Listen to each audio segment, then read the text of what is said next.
Iya pemirsa, kita tahu bahwa pemeriksaan itu atau kemarin tepatnya adalah pemeriksaan kali kedua, tapi dengan alasan sakit ia tidak hadir. Padahal saat ini begitu banyak sorotan publik yang menginginkan agar kasus ini segera terang benderang.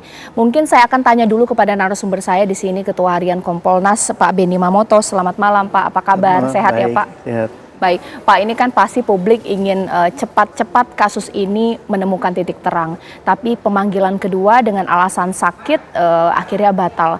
Sekiranya ini bagaimana, Pak? Apa kita tahu bahwa yang dipanggil pasti punya alasan untuk menunda dengan mungkin alasan kesehatan.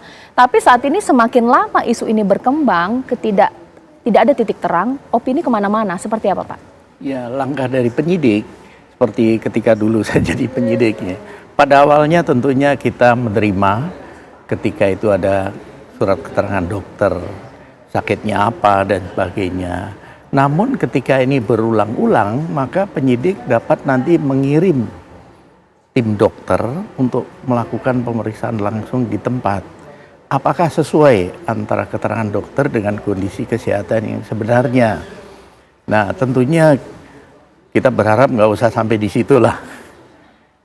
Nanti sesuai dengan janji yang sudah diberikan, lebih baik dipenuhi karena apa? Semakin cepat, semakin baik dan semakin terang permasalahannya, sehingga penyidik nanti bisa segera menuntaskan penyidikan kasus ini dan publik nanti tahu bagaimana proses pembuktian dan bagaimana tindak lanjut dari penyidikan ini. Oke, tapi kalau misalnya sebagai Kompolnas melihat ini seperti apa? Kalau kita melihat secara objektif, ada yang mengatakan Panji Gumilang penista agama, tapi ada juga memuliakan karena ia menjadi seorang pemuka agama, syekh seperti itu. Apakah ini menjadi berat juga posisi penyidik untuk kalau keras salah, lembek juga salah, seperti apa Pak?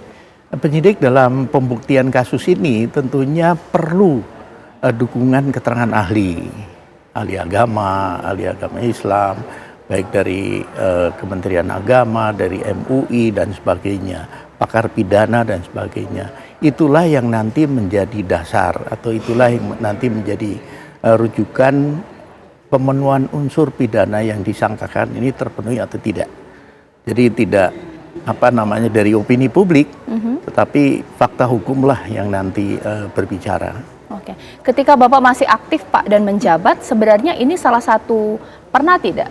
Ini salah satu hal yang mungkin ditelusuri, ada laporan, tapi tidak bisa didalami karena mungkin ketika datang ya nggak ada masalah, tapi informasi yang berkembang banyak sekali dugaan-dugaan penyimpangan seperti apa?